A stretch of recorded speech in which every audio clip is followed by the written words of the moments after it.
Binahari ng ilang bahagi ng Taiwan matapos salantain ng bagyong Karina na may international name na Typhoon Gaimi.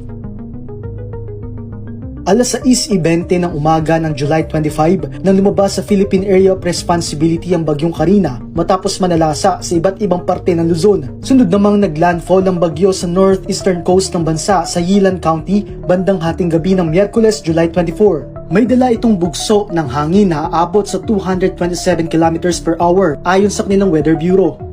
Ito na ang pinakamalakas na bagyo na tumama sa isla sa nakalipas na 8 taon. Bagaman bahagya itong humihina habang binabaybay ang kalupaan ng bansa, kita ang epekto ng hagupit nito sa mga nagbagsakang sanga ng puno at mga karatula.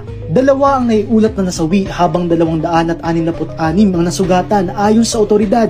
Kahit na nakalabas na ng bansa ang bagyo, magdadala pa rin ito ng mga pag-ulan sa ilang bahagi ng bansa. Base sa track ng bagyo, sunod itong